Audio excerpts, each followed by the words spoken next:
Good morning. Had a great couple of days since I got back from the Philippines. I'm still kind of off my normal track. Last night I came home. I don't know what time I got home, 9 or something like that, and my wife and I sat and talked for a while, and I thought I'm just going to sit and read for a while. So I sit in the recliner here in my study and pull out a book. And the next thing I know, an hour or over an hour has passed, and I was asleep. And so then I decide I better go to bed, and then I'm wide awake. And it's the time thing just kind of throws off your metabolism a little bit. I was 15 hours ahead, so 12 midnight here, you go 12 hours, 12 noon in the Philippines, and then add 3 hours, so it'd be 3 in the afternoon. So midnight here is 3 in the afternoon, and you just kind of get everything thrown off a little bit. These people who travel the world in fast-paced political things or whatever, they're pretty amazing. It's one thing to go East Coast to West Coast. That'll throw you off. That's just a 3-hour time change. But folks who do international travel, I think their metabolism is very unusual, and they're able to do, just like athletes, they can do things that other people can't. I heard somebody say that they were traveling with President Trump during the campaign, but before he became president, and he said we ran night and day. He said He said I was exhausted. He said the man never sleeps. He's tireless. I've heard that of President Obama and others when people who campaigned with him and traveled and flew back and forth and we can sit back and criticize a president, which politically and philosophically we can differ in our perspective on their values or whatever it might be. But a person who can run that pace, I don't mean like our current president. He didn't run any pace. They just let him out of the rest home now and then to have a photo op. But a normal person running the life of a candidate for the White House, those people have a physique internally, whatever, that's unique. And I admire people's ability to just run and run and run like they do. I think about athletes that they can travel and play ball in Denver, real high, or Mexico City, real high, and the oxygen's different. And I'm sure the coaches and all have ways to help them with that. Probably put them on drugs or something. I don't know, but it's good that you and I are where we are. I'm not sure God intended us to jet across the world doing the kind of things that we do today. I think God anyway, I kind of think home is a good place and family is a good place, and being with your church and with your loved ones. I can't even put in words what I think the value of grandparents are. That my children could grow up with, and they didn't always have grandpa and grandma nearby, but much of my kids' life growing up, my parents were, within a earshot, and either they lived in Sun City, which was, 10 in those days, a 15-minute drive. Now it's a 45-minute drive, but they lived a half hour away or so, and we went to church together. And for many years, they lived right next door, and we were together all the time. And I'm so thankful that my children grew up with a grandpa and grandma, a godly couple who shared the values and everything from watching a ball game together at their house. We usually didn't have any cable, but they did. To sitting in choir, or my kids seeing their grandparents in choir or in church, and I think home's important, and I don't know if we can emphasize home enough. And that's, of course, that's why the devil attacks the home so much. We've got multiple family members and your kids and their kids, and of course, media sought to normalize it. There's some famous old shows, the Brady Bunch and Yours, Mine, and Ours. These sitcoms that would make the appearance of it's normal to have your home blending with my home, and thank God that it does work. With the grace of God, it can work, and you can have a wonderful home. My parents both lost a marriage. They married, My sister moved in with us, and we're close friends through all these years. She works with us at our church, but that's not the design. Um, but we can normalize things that are really we should try to get away from. The immorality and the drugs and the liquor and the party life and oh, what a mess! I was at the store this week and saw some little junior high girl with her dad in line a few lines away, and this girl is, wiggling, dancing around in the line. I thought my dad would have just slapped me. I've heard him say, "Stop wiggling," and especially for a girl, these boys are attracted to girls, and there's things outwardly that if someone wants to deny that, why do they have dancing and nightclubs and all these different places? I don't know. I got saved before I was old enough to go to those places, but I'm not stupid. I'm not absent from having heard of things, but girls are attractive, and it's crazy that we would watch that stuff, commercials and TV shows, and let our girls be drawn to those kind of things. That little gal in the grocery store line, she didn't just pick that up on her own. That was from her school friends. That was from her TV watching or YouTube or whatever. And we ought to be so guarded. But home, what a blessing a good godly home is, and that's God's design, and so it's very important. I want to look in 1 Corinthians chapter 16 today. This weekend, most of you know this weekend is our victory rally, and we've not made a big deal of it this year. Some years we talk a lot more about it, but it's just been a busy fall. And I want to take a minute or two and look at 1 Corinthians 16 as Paul outlines biblical giving. And I've got some couple of scribbled notes over here. But let me just read a verse or two first. 1 Corinthians 16, now concerning the collection for the saints, as I have given order to the churches of Galatia, even so do ye. So Paul gave order. Paul said, I need you to do this. He was telling them what to do. And oh, do people freak out over this today? If the preacher would say, look, this is what you need to do, they feel like they ought to be the one making every decision in life, and they do have a free will. And every human being, from the Garden of Eden with the forbidden fruit to Judas betraying Jesus, we are free agents and we can do as we choose. But there's biblical leadership saying, here's what we're doing. This is a big deal, and it's biblical, and don't panic over it. And I think we ought to enjoy biblical leadership. We don't have a problem with the military, although we do today. It's getting worse and worse, and parents telling kids what to do, and there ought to be leadership in the home, in the school, in the church, in the military, in a business, whatever it might be. Oh, for the day when a boss could walk up to somebody and say, you don't treat customers right, and you're not on time, and you're fired. And if you're not around the business world, you don't realize you can't do that anymore. You'll get sued over that. And what a messed up world we're in. And I'm glad the first time I started working, I realized every day my job was at risk. And if I was going to work, I was going to do my best. I was going to do what I was told. What a mess. Anyway, so he says, I've given order to the churches in Galatia. So Paul had started these churches, and I want you to do this. What would happen?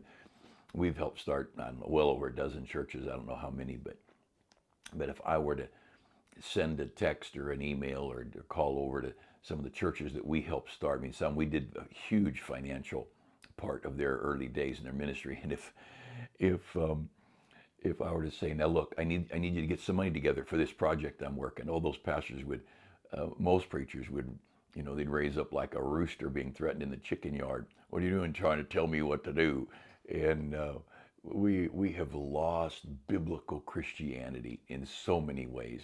And I'm not saying I'm hitting the bat in 1,000, but I want to. God knows I pray. I want to please you. I want to do the right thing and I want to do it in the right way. And often it's, Lord, I don't have a lot of faith, and I shouldn't be worried about this, or I shouldn't be concerned, or sometimes I got so many things I'm looking, thinking, I don't know what I'm supposed to do. And help me know help me know who to disappoint, because it isn't all going to happen today. But anyway, verse 2 of this giving. Upon the first day of the week, let every one of you lay by him in store, as God hath prospered him, that there be no gatherings when I come. Now there's a simple outline there.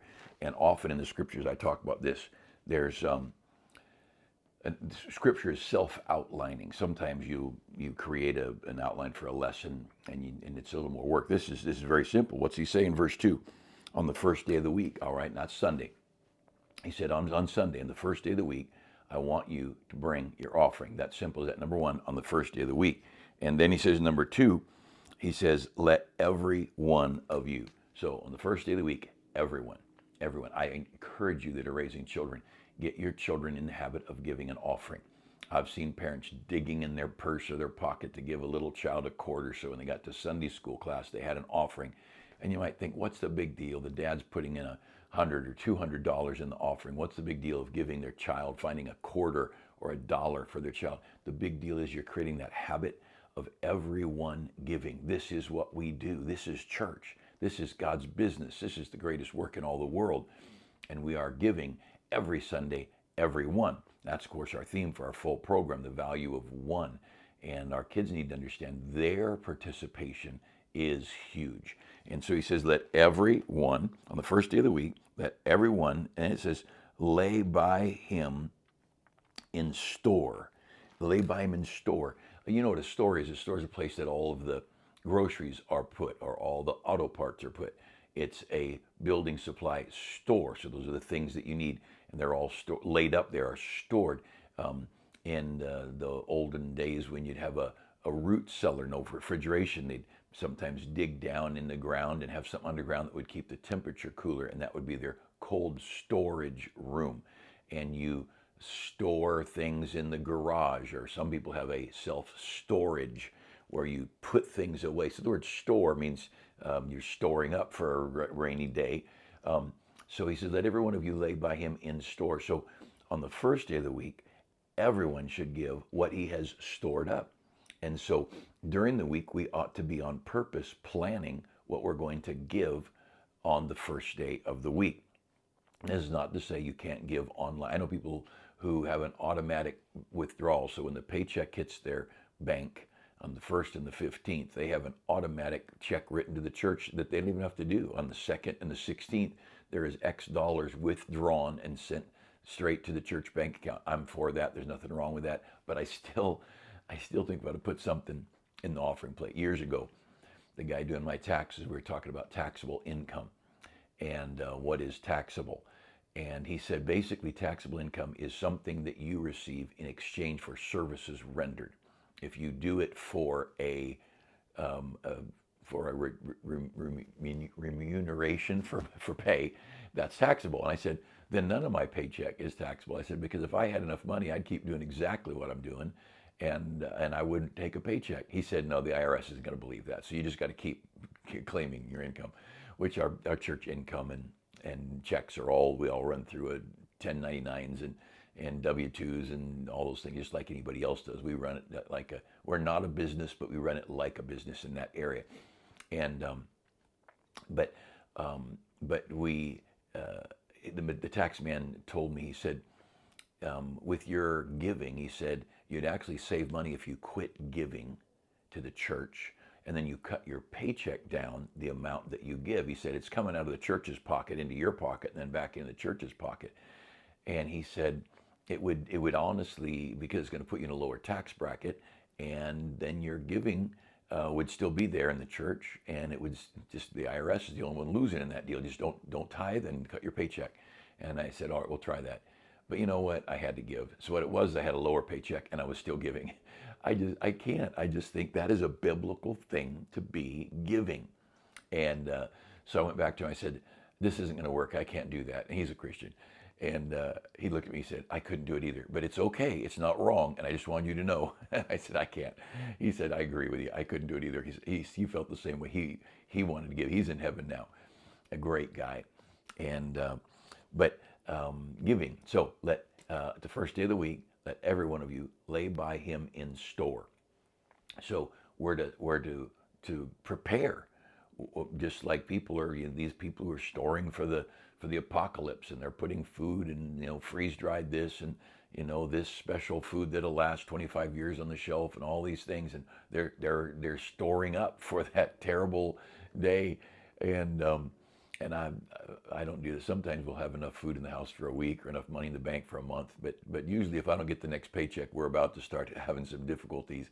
And but he said, I want you to store up for God.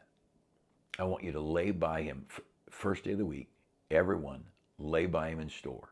Put some things away for God every week. Every week. The tithe, of course, is the Lord. Malachi 3 says. But it's not just the tithe, it's offerings. Someone has fussed with me about talking about tithing. Well, it's a biblical principle. It was long before the law. Abraham tithed to Melchizedek, and Abraham, Isaac, Jacob, Joseph. 400 years the Israelites were in Egypt, and then they go to Mount Sinai at the Exodus, and they get the book of Leviticus and the law and all that. And tithing is then introduced officially in the law. But Abraham was tithing hundreds of years, probably 600 years before the law was presented, and tithing is certainly a part of things. But they were a little, you shouldn't be pushing Old Testament things. All right, let's just take Acts chapter 3, 4, and 5. They gave everything. They just sold their homes, sold everything. They put it all in the coffers. They laid it at the apostles' feet. So do what you need with it, and no one had a vote in what they did with it either. And boy, people panic about that. I'm for tithing, and I'm for sacrificial giving, and as God. But if the text, he says in verse 2, upon the first day of the week, let every one of you lay by him in store. So everybody give on the first day of the week, and store it up, plan it, give it up on that first day of the week, and then that next statement, as God hath prospered him. As God hath prospered him. How good has God been to us? And most of us, it's a week or bi-weekly paycheck. Sometimes it's a monthly, a Social Security check, or a investment pay, check dividends. Maybe they come once a quarter or however it is. But as God prospers you, lay it up, and everyone put something in that offering plate. Everyone on the first day of the week. And again, we've got people who give online. There's nothing wrong with giving online on Tuesday or Thursday or whatever. But in the Old Testament, when they brought their offerings from Cain and Abel, bringing their offerings, where Cain was cursed over it, but Cain and Abel, all the way up to Noah getting off the ark, he had an altar and he had a sacrifice, and you want to go up to the days of the temple offerings, and they brought their sacrifice, they brought their offerings, and it might have been a blood offering, or it might have been a wave offering, or all different kinds of offerings, but they'd bring it.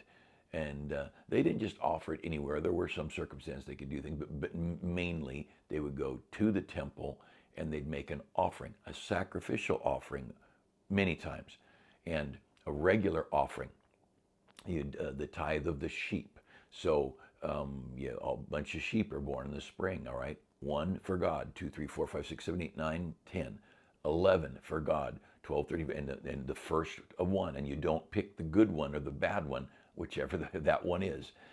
Grain, you're harvesting 100 bushels of grain, and your field is being harvested. That first day they bring in 100 bushels, and there's these 100 bushels. First thing the guy did, take those 2 bushel, or that 1 bushel, or 10 bushels for the 10%, and he'd lay them by in store. And then they'd go the next day and they'd harvest, and they'd take the 10th and they'd lay it by in store, and then they'd take it to the temple. And one of the reasons for that was to provide for the Levites, to take care of the people who were doing the work of God, but also for the needs of the temple. Actually, the building of the temple was always a special offering, like ours this Sunday, our Victory Rally offering. So the tithe, the regular offering, was to take care of the Levitical priesthood, the people doing God's work. And then you remember the stories of building the temple, building when they came out of Egypt. They're at Mount Sinai, where they put together the Ark of the Covenant and the tabernacle. They brought gold and purple cloth and all different kinds of badger skins and all these things. They built this tent type area, 40 by 90 or something like that, and they put together the tabernacle from their offerings, as God had prospered them. And of course, in Egypt, they when they left Egypt, they spoiled the Egyptians, brought all kinds of stuff, and so there's multiple types of offerings. But in any case, I would still, you may give online. When the offering plate goes by, I almost always, I've got to put something in. I may have put my main tithe and offering, whatever it would be, in on on Sunday morning. Well, Sunday night I want to put something in the offering plate. Wednesday night we're giving to others. That's not going into our church, and so I always want to put something in on that. Well, I have two Wednesday services, 3:30 and then at 7. And so typically I'll have my main gift on Wednesday night to the afternoon Bible study at 3:30. But at 7 o'clock, for one, it's appearances. I don't want the kids, the young people or adults or whoever, to think the pastor doesn't give. And you know, we don't publish our giving. The bookkeeper knows what I give, but nobody else does, and the tax guy knows. But I want to put something in that offering plate, and so let everyone on the first day of the week, let everyone, everybody, little kids, big kids, let everyone lay by him in store as God hath prospered him. And I'll tell you, God has prospered us. Now, Sunday, we have our victory rally. I already put my offering in. People different can give whenever they want, but for whatever reason, praying and looking over my finances, and I put mine in last week. I don't know why. Just what God, I felt like I should do. But I'm going to have something for the offering on Sunday night. Sunday morning, people can give to the victory rally. We have our normal offering. We have victory rally envelopes. I've got one here on my desk somewhere, under my tea or my banana or something. But that victory rally offering brings something, and the kids ought to have one. Adults ought to have one. Everybody ought to have one. And every one of you lay by him in stores God hath prospered him. And so Sunday, I want to have something to put in. Now, Sunday night, we're going to have fun, and it'll be an enjoyable time. The Spanish department's going to come down. We're starting church at 6 on Sunday night so that we can end in time to not be too late, to have a little time for some fun at the end of the night. But I want to encourage you to come. We're also in a contest. I got our church divided up, the red team and the blue team, and you count, for every one counts for your team. And let's just honor God with our giving. Let's honor God and glorify God. And the Apostle Paul, this offering, without going into a whole lot of detail, this offering technically was for the poor. This was for the needy in Jerusalem. And he says in verse 1, now concerning the collection for the saints. And then he says at the end of verse 2 that there be no gathering when I come. When Paul got there, he said, I just want you to have that. I'll be there at church on the first day of the week, on Sunday. He said, have your offering ready. I want to take it, and we're getting it to Jerusalem. And so there's more historically going on here than what we would have every Sunday. But that was their plan. Everybody on the first day of the week, have it ready and do it when as the Lord hath prospered. And some have very little. Well, give as God has prospered you. Some have very much. Give abundantly as God has prospered you. And let's be faithful. Where your treasure is, Jesus said, there will your heart be.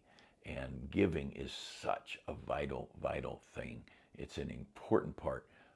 Not just what the giving does for missionaries, what the giving does for the ministry, but giving is what it does for you. And it's a wonderful thing. Have a great day. See you this afternoon at Bible study or tonight.